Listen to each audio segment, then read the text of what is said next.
राधे राधे प्रिय भक्तों। अरे उस दर्द को एक नया अर्थ दे देगी जो तुम अभी झेल रहे हो।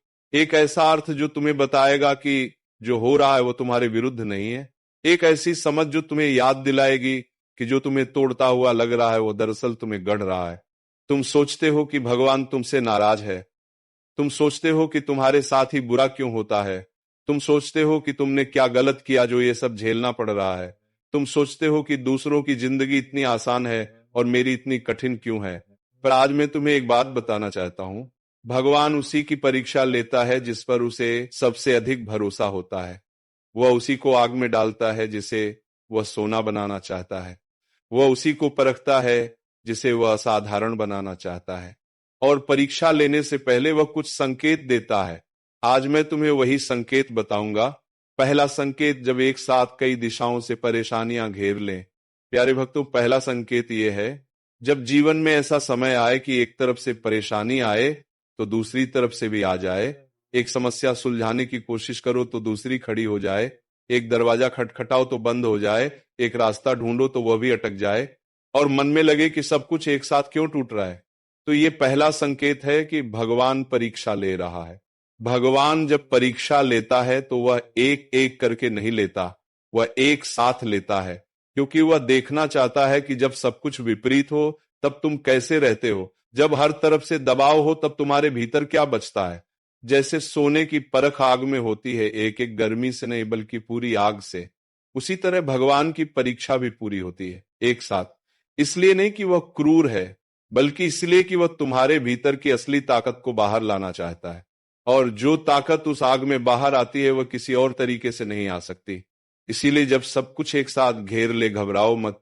ये भगवान की परीक्षा है और परीक्षा के बाद परिणाम होता है। और भगवान का परिणाम हमेशा तुम्हारी सोच से बड़ा होता है। ये पहला संकेत है। दूसरा संकेत, जब जो सबसे प्रिय है वह छिनने लगे। प्यारे भक्तों, दूसरा संकेत यह है, जब वह छिनने लगे जो तुम्हें सबसे प्रिय है। जो रिश्ता सबसे करीब था वह दूर होने लगे। जो काम सबसे अधिक पसंद था वह अटकने लगे। जो इंसान सबसे अपना था वह पराया होने लगे। और उस छिनने में एक ऐसा दर्द हो जो असहनीय लगे। तो ये दूसरा संकेत है। भगवान जब परीक्षा लेता है तो वह उस जगह छूता है जो सबसे संवेदनशील है। क्योंकि वह देखना चाहता है कि जब तुम्हारे पास जो सबसे प्रिय है वह न रहे तब भी क्या तुम्हारा विश्वास टिका रहता है। तब भी क्या तुम उसके सामने खड़े रहते हो। ये वही परीक्षा है जो भक्त प्रहलाद को मिली थी। उसके पास उसका पिता था पर वह दुश्मन बन गया। उसके पास उसका राज्य था पर वह छिन गया। उसके पास उसकी सुरक्षा थी पर वो खतरे में आ गई। पर प्रहलाद का विश्वास नहीं टूटा। और जब विश्वास नहीं टूटा, भगवान खंबे से प्रकट हुए। तुम्हारे जीवन में भी जो छिन रहा है वो इसलिए नहीं छिन रहा कि तुम्हें वंचित किया जाए। वो इसलिए छिन रहा है क्योंकि भगवान देखना चाहता है कि तुम केवल उन चीजों के कारण उससे जुड़े हो या उसके बिना भी। और जो बिना सब कुछ के भी जुड़ा रहता है उसे भगवान सब कुछ देता है। ये दूसरा संकेत है। तीसरा संकेत, जब अपने ही गलत समझने लगे। प्यारे भक्तों, तीसरा संकेत ये है, जब वे लोग जो सबसे करीब थे वे ही गलत समझने लगे। जो सबसे अपने थे वे ही सवाल उठाने लगे। जिन पर सबसे अधिक भरोसा था वे ही साथ छोड़ने लगे। और उस समय एक ऐसी तकलीफ हो जो दुश्मनों की तकलीफ से भी गहरी हो। क्योंकि दुश्मन की चोट शरीर पर लगती है पर अपनों की चोट सीधे हृदय पर लगती है। तो ये तीसरा संकेत है। भगवान जब परीक्षा लेता है तो वह यह देखता है कि जब अपने भी साथ न दे तब क्या तुम अकेले उसके साथ खड़े रह सकते हो। राम का वनवास इसीलिए हुआ था।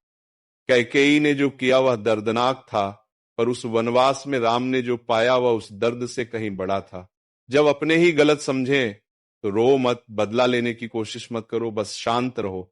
क्योंकि भगवान देख रहा है और वह उसी समय अपनी योजना तैयार कर रहा है जब दुनिया तुम्हारे विरुद्ध होती है। ये तीसरा संकेत है।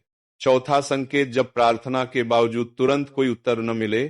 प्यारे भक्तों, चौथा संकेत यह है, जब तुम भगवान के सामने बैठो, जब तुम रो रो कर प्रार्थना करो, जब तुम सब कुछ उसके सामने रखो और फिर भी कोई तुरंत उत्तर ना आए। प्रार्थना के बाद भी वही परेशानी, प्रार्थना के बाद भी वही दर्द, प्रार्थना के बाद भी वही सन्नाटा। और मन में एक सवाल उठे, क्या वो सुन रहा है? तो ये चौथा संकेत है। भगवान की परीक्षा में ये सबसे कठिन हिस्सा होता है, जब प्रार्थना का तुरंत उत्तर नहीं आता। पर ये मौन भगवान की अनुपस्थिति नहीं है, ये उसकी गहरी योजना है। जैसे एक परीक्षक जब परीक्षा ले रहा होता है तो वह बीच परीक्षा में उत्तर नहीं बताता, वो चुप रहता है। वो देखता है कि छात्र अपने बल पर कितना कर सकता है। उसी तरह भगवान परीक्षा के समय तुरंत नहीं आता, वो देखता है कि बिना उत्तर के भी तुम्हारा विश्वास टिका रहता है या नहीं। और जो बिना उत्तर के भी विश्वास रखता है, उसे भगवान जब उत्तर देता है तो इतना बड़ा देता है कि वो सोच भी नहीं सकता था। इसीलिए जब प्रार्थना का तुरंत उत्तर ना आए, भगवान पर भरोसा रखो, वह सुन रहा है, वह देख रहा है, वह अपने समय पर आएगा। ये चौथा संकेत है। पांचवा संकेत, जब मन में हार मानने का विचार आने लगे। प्यारे भक्तों, पांचवा संकेत ये है, जब परिस्थिति इतनी कठिन हो जाए कि मन कहने लगे अब बस, अब और नहीं। जब थकान इतनी गहरी हो जाए कि उठने की इच्छा न रहे। जब दर्द इतना असहनीय हो जाए कि आगे बढ़ना असंभव लगे। जब हार मानना आसान और लड़ते रहना कठिन लगे। तो ये पांचवा संकेत। भगवान की परीक्षा का सबसे महत्वपूर्ण हिस्सा यही होता है, क्योंकि परीक्षा का असली उद्देश्य यही देखना है कि जब तुम्हारे पास हार मानने के सबसे अधिक कारण हो, तब भी क्या तुम एक कदम और चल सकते हो। जो उस क्षण में एक कदम और चल लेता है, वही परीक्षा पास करता है। और जो परीक्षा पास करता है, उसे भगवान वह देता है जो उसने कभी मांगा भी नहीं था। इसलिए जब हार मानने का मन हो, तब एक काम करो, बस एक कदम और चलो। एक कदम, बस एक, और फिर एक और देखो भगवान उसी एक कदम पर खड़ा मिलता है। ये पांचवा संकेत है। छठा संकेत, जब भीतर से एक अजीब सी शक्ति आने लगे जो बाहर से नहीं आती। प्यारे भक्तों, छठा संकेत यह है, जब तुम बाहर से पूरी तरह टूटे हुए हो, शरीर थका हुआ है, मन बोझिल है, हर तरफ से निराशा है, पर फिर भी भीतर से एक ऐसी शक्ति आती है जो तुम्हें उठाती है। एक ऐसा बल जो तुम नहीं जानते कहां से आया, एक ऐसा साहस जो तुम्हारा अपना नहीं था, एक ऐसी ऊर्जा जो बाहर से नहीं भीतर से आई। तो ये छठा और बहुत महत्वपूर्ण संकेत है। जब भगवान परीक्षा लेता है तो वह अकेला नहीं छोड़ता, वह पीछे से थामे रहता है। वह उस शक्ति के रूप में आता है जो तुम्हें उठाती है जब तुम्हारे पास उठने की कोई वजह नहीं होती। ये शक्ति भगवान का हाथ है। वह हाथ जो दिखता नहीं पर महसूस होता है, वह उपस्थिति जो बताई नहीं जा सकती पर जिसे इनकार भी नहीं किया जा सकता। जब ये शक्ति आए, उसे पहचानो, उसके लिए भगवान का धन्यवाद करो और उस शक्ति से और आगे बढ़ो, क्योंकि ये भगवान है जो तुम्हें परीक्षा में भी सहारा दे रहा है। ये छठा संकेत है। प्यारे भक्तों, एक बार इन छहों संकेतों को अपने मन में दोहराओ। पहला, जब एक साथ कई दिशाओं से परेशानियां घेर लें। दूसरा, जब जो सबसे प्रिय है वह छीनने लगे। तीसरा, जब अपने ही गलत समझने लगे। चौथा, जब प्रार्थना के बावजूद तुरंत कोई उत्तर न मिले। पांचवा, जब मन में हार मानने का विचार आने लगे। और छठा, जब भीतर से एक अजीब सी शक्ति आने लगे जो बाहर से नहीं आती। अब एक आखिरी और सबसे जरूरी बात, भगवान की परीक्षा कभी तुम्हारे नाश के लिए नहीं होती, वो हमेशा तुम्हारे निर्माण के लिए होती है।